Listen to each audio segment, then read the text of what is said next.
I guess I was just lucky because I did manage to corral Elvis Presley in a back room of Ottawa's auditorium. I found someone that I didn't expect.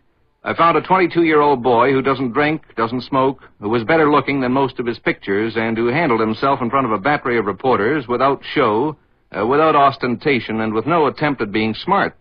He was a quiet sort of boy who gave straight answers.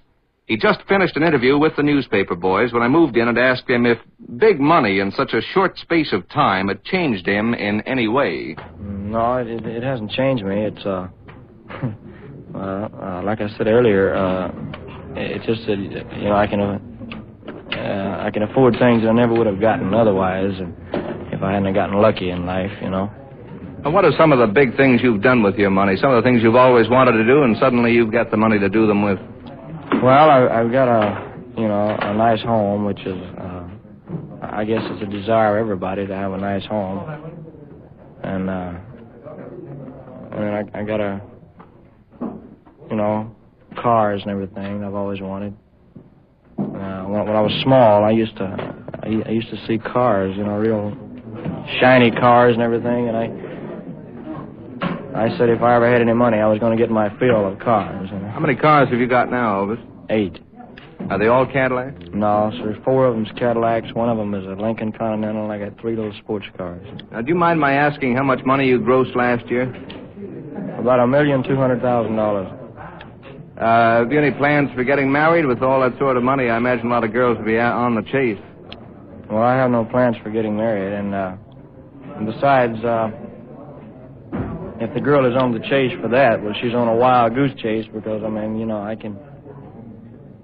can usually sense whether or not that's what they're after or not, Yeah, now here in Ottawa, there's a situation which you've probably experienced elsewhere in your travels across the continent. The separate school board recently unanimously passed a motion in which they were going to encourage the parents and teachers to stay away from your show because they thought your singing was vulgar.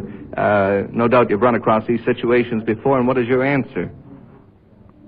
Well, yes, I've run across them before. I just wish the people would stop judging a tree by its bark, something they've heard or something they've read or something. They should come out to the show and judge it for themselves.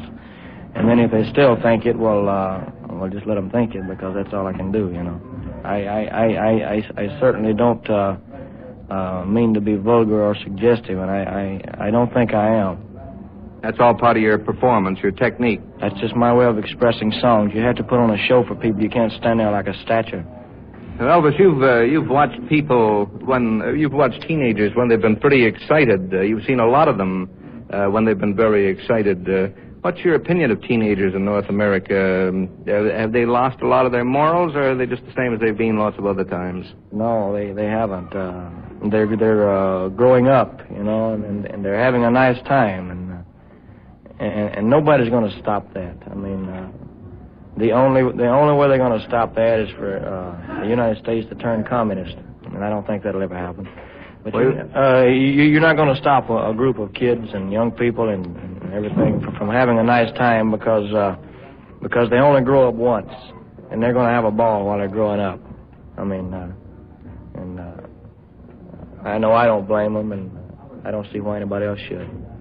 A lot of your publicity, Elvis, is, I wouldn't say a lot of it, but some of it has been adverse. The people in education are saying it's no good and it's vulgar and it's no good for the children, and they go crazy. Have you had any nice things said about you from adult groups in the States or in Canada?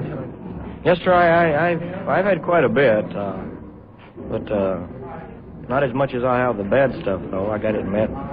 Your feeling is that your show is entertainment and you go on to give them a show. That's true. Well, there are people that like you, there are people that don't like you, regardless of what field you're in, regardless of what you do. There are going to be people that don't like you. Even if you're perfect. I'm not saying that I'm perfect because no man is perfect. But there was only one perfect man, and that was Jesus Christ. And people didn't like him. They killed him, and he couldn't understand why. If everybody liked the same thing, we'd all be driving the same car and married to the same woman, and that wouldn't work out, How about this question? Do you really think you have got a good voice, or do you put your Do you think you've been successful primarily because of your stage technique? It's a pretty tough question there. I have never thought I had a good voice. I just, I enjoy what I'm doing, you know, and I put my heart, soul, and body into it. But I guess one of the reasons the people have liked it because it was a little something different. You know? Well, thank you, Elvis. It's a pleasure to have met the real thing. Thank you very much, sir.